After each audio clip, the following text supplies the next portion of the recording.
Welcome back to my channel. This is 코인 노마드. 안녕하세요. 코인 노마드입니다. 코인게코 마켓캡 시총 5% 상승했습니다. 44,000불 넘었고 이제 48,900불로 가는 길목에 있다. 이더리움도 3,000불에서 약간 하락했지만 다시 상승해서 2,971달러 2.1% 상승했습니다. 비트코인, 이더리움 그렇게 나쁜 상황 아닙니다. 다른 코인들은 별로 오르지 않았다. 알트장으로 가려면은 여러 가지 단계를 거쳐야 하기 때문에 아직까지는 코인이 좀 더 상승해 줘야 된다. 그리고 이더리움은 더 상승해 줘야 한다. 자, 온갖 미디어 뉴스에서 코로나 바이러스는 안으로 들어가고 새로운 이슈 뉴클리어 그리고 러시아의 우크라이나 침공이 모든 트윗 미디어를 장식하고 있습니다. 이 상황에서 여러 미디어들은 사람들의 머릿속에서 코비드 칩을 빼내고 우크라이나 러시아 침공을 넣고 클릭을 했습니다. 이제는 다른 시각으로 세계를 또 보게 되었습니다. 자, 지금 우크라이나 상황을 보면 전방위적으로 돈바스와 크림반도 이뿐만이 아니라 이 위쪽 수도 부근에서도 격렬하게 미사일로 침공을 하고 있다. 장기화될 조짐입니다. 1998년도 얘기를 한번 해보겠습니다. 자, 한국에는 IMF가 1998년 있었죠. 참 힘든 때였는데 그 당시 러시아에도 디폴트, 채무 불이행이 있었습니다. 1998년 8월 여름 러시아의 디폴트로 인해서 미국 주식시장은 15%에서 20%가 하락을 했죠. 이 디폴트 선언하기 전후로 하락을 했는데 바로 이때 연준은 25포인트 토탈해서 3번을 금리를 인하했습니다. 금리 인하를 하자 어떻게 됐습니까? 올라갔다 내려갔다 하지만 지속적으로 상승했다.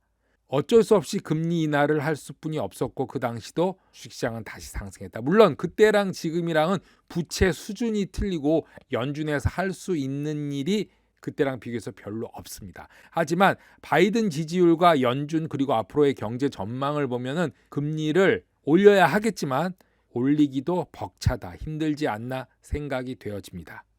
최근 다크 디펜더가 올린 XRP 차트입니다. 2017년부터 2023년까지 과거를 잠시 본다면 2017년부터 2019년까지는 상승 5파가 있었습니다. 이때 가지고 계신 분들은 엄청난 수익을 얻었고 많은 사람들이 이때 코인을 샀다. 즉 5파 마지막과 조정 파형에 사신 분들은 정말 힘들었다. 하지만 2019년도서부터 2021년까지 차근히 모으신 분들은 여기까지 최고 5배에서 10배의 수익을 XRP로 올렸다. 그렇게 생각을 합니다. 물론 이때도 도지코인과 시바이누 코인도 똑같습니다. 1파와 3파가 만약에 겹쳐진다면 즉 2파가 작을 때 엄청난 시너지 효과를 내고 또 이렇게 3파랑 5파가 합쳐졌을 때도 엄청난 상승, 이거를 컴파운딩이라고 하는데 10배에서 10배가 올려졌을 때는 단순히 10배가 아니라 그 전 것까지 더해지기 때문에 복리로 계산됩니다. 이거는 엄청난 금액이 나오는 거죠. 그런데 XRP가 왜 스캠이다 이런 말이 나오는가 하면 최근에 2파가 길어지다 보면 사람들이 점점 다 떠나갑니다. 그래서 이 3파가 시작되기 전에 다 지쳐서 떨어지고 3파 끝에쯤 돼서 사람들이 이제 사기 시작한다. XRP 10불 되면은 사람들이 몰립니다. 그런 현상이 과거에도 있었는데 지금도 다시 일어날 수 있다. 왜냐하면 XRP는 소송 문제가 해결이 되고 다른 코인에 비해서 오르지 않은 그 시간들이 누적된다면 상당한 폭발력이 일어나는데 그게 어느 시점인지는 정확히 알 수는 없다.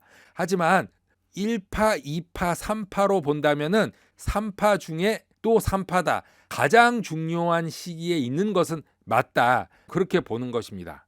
디지털 자산 관리회사 코인쉐어가 최근 디지털 자산 펀드 유동성 주간 보고서에서 동유럽에 계속되는 혼란과 부정적인 감정에도 불구하고 지난주 디지털 자산 투자 상품은 총 3,600만 달러가 유입이 됐다고 합니다. 특히 러시아 루블과 미 달러 쌍으로 거래되는 비트코인 암호화폐 거래소의 거래량이 전주보다 121% 증가했고 지역적 흐름으로 미주, 특히 캐나다와 브라질에서 총 9,500만 달러 유입이 되고 유럽 투자 상품은 지난주 총 5,900만 달러가 유출됐다고 말하고 있습니다. 전체적으로 디지털 자산 상품에 대한 6주째 투자가 유입이 되고 있고 비트코인이 지난주 1위로 총 1,700만 달러, 5주 연속 2억 4천만 달러 유입이 되었고 이더리움은 420만 달러 유입이 되었다고 합니다.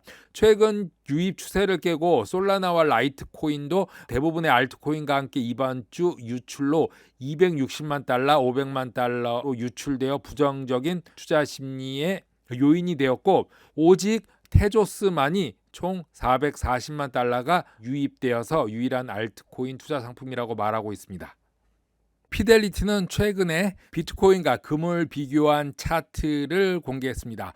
금이 안전한 피난처 자산으로서 비트코인보다 낫다라는 견해가 미디어에서 나오고 있는데 최근 금값이 계속 상승하고 있죠. 비트코인과 금의 가격을 변동을 비교해 보면 러시아 군대가 우크라이나를 침공했을 당시 일주일을 보면은 전쟁이 시작되고 바로 금은 약 12시간 만에 3%에서 4% 상승 랠리를 펼쳤습니다.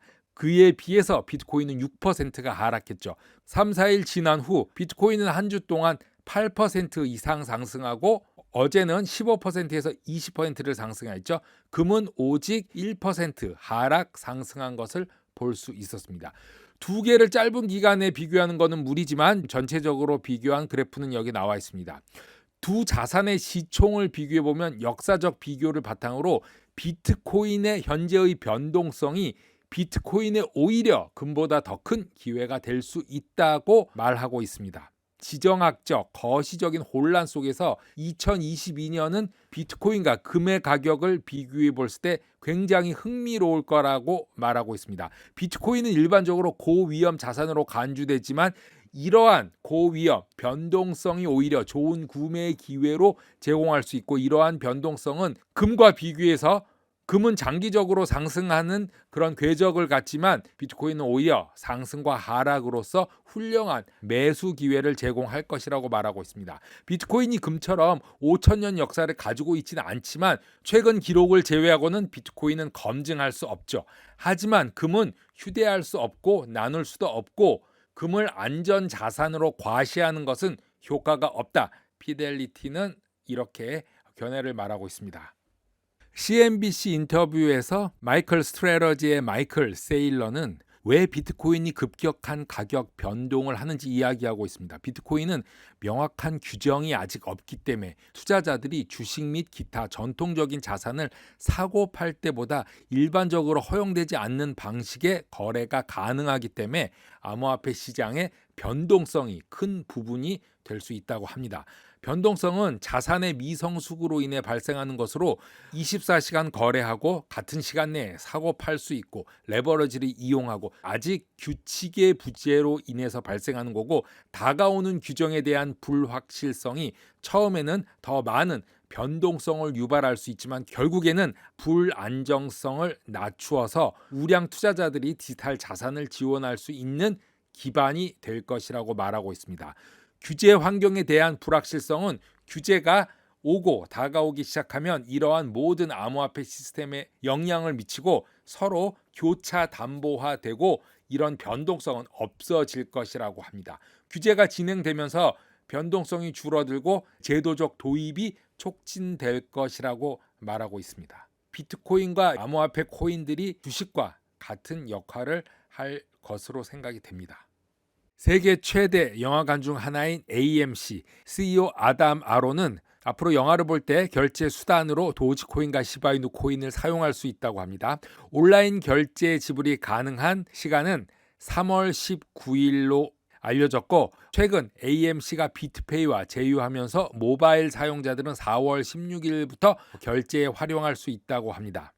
1년 전부터 비트코인과 이더리움 등 기타 자산을 통해서 티켓과 기타 상품 등을 구매할 수 있었는데 많은 고객들이 도지코인과 시바이누 코인을 추가를 요구했었고 처음에는 디지털 상품 카드로서 도지코인을 채택했고 지난 11월 시바이누를 추가한다고 예상한 후 기술적 결함으로 인해서 잠시 지연이 됐는데 2월 28일 날 트윗으로 3월 19일부터 도지코인, 시바이누 코인 이용 가능하다고 합니다.